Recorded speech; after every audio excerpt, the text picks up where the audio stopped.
আজকে বোনের গায়ে হলুদের সকাল। আমি সকাল সকাল রেডি হয়ে সুন্দর করে সেজে গুজে মাসির বাড়ি পৌঁছে গেছি। আর পৌঁছানোর আগেই দেখি গায়ে হলুদ অনুষ্ঠান শুরু হয়ে গেছে।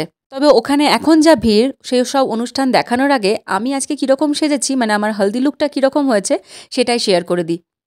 এই প্রচণ্ড গরমের বিয়েবাড়ি, তাই বেশি কিছু সাজতে পারিনি সকালবেলা, কারণ রাত্রেবেলা সাজটার জন্য একটু এনার্জি জমিয়ে রাখতে হচ্ছে।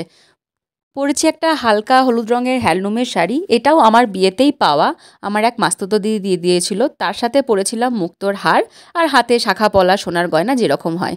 যাই হোক, তারপরে নিজের কয়েকগুলো ফটো তোলার পরে চলে এলাম যেখানে গায়ে হলুদের অনুষ্ঠান হচ্ছিল সেখানে।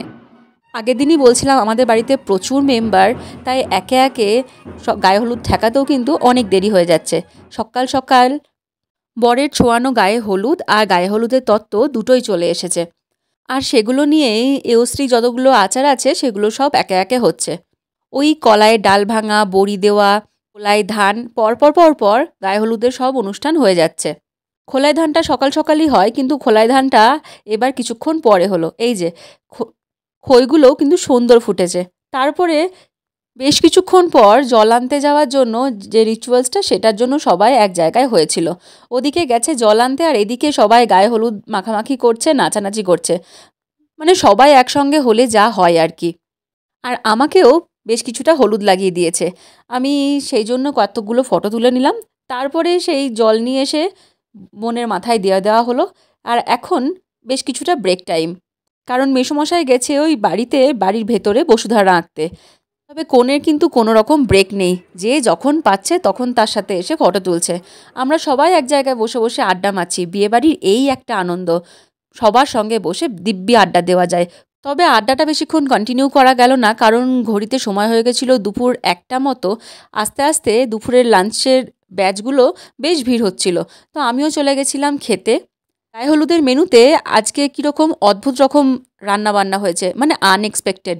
সবগুলোই আমার ভীষণ পছন্দের হয়েছে। কচুর শাক চিংড়ি মাছ দিয়ে, মাছের মাথা দিয়ে লাউয়ের তরকারি, মাছ, ডাল, রুই পোস্ত, চাটনি যেরকম হয়।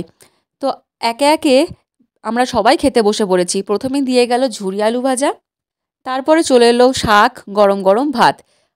যদিও এই গরমে এত গরম গরম ভাত খেতে ইচ্ছে করছিল না, তবে এই কচু শাকের লোভে পড়ে আমি কিন্তু বেশ অনেকটাই ভাত খেয়ে ফেলেছি। আর বিয়েবাড়ি আসার মেন আকর্ষণই তো হচ্ছে খাওয়া দাওয়া। একটু ভালো খাওয়া দাওয়া হবে, সবার সঙ্গে দেখা হবে, সুন্দর করে সাজগোজ হবে, খুব খুব আনন্দ হবে, তবেই না বিয়েবাড়ি। যাই হোক, খাওয়া দাওয়া প্রায় শেষের দিকে।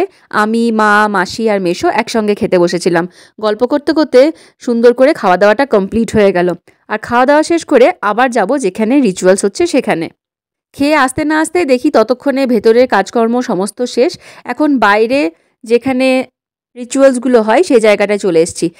এখানে ওই পা দিয়ে হাঁড়ি ভাঙা, তারপরে ওই মায়ের সাথে মেয়ের চুল দিয়ে তেল দেওয়া, যে সমস্ত রিচুয়ালসগুলো হয় সেগুলো এক এক করে হয়ে যাচ্ছে। আর এগুলো সব শেষে কনেকে স্নান করানোর পরে এখন শুরু হয়েছে আলতা পরানোর অনুষ্ঠান। বাড়িতে যত এওস্ত্রী আছে তারা সবাই একে একে আলতা পরবে, আর সব শেষে আমাদের পাত্রী। আর এইভাবেই গায়ে হলুদের অনুষ্ঠানটা শেষ হচ্ছে। সঙ্গে আমার মিনি ব্লগটাও শেষ হচ্ছে। ভিডিওটা কীরকম লাগলো কমেন্টে জানাবেন। আবার সন্ধেবেলায় বিয়ের অনুষ্ঠান থেকে দেখা হবে। ততক্ষণের জন্য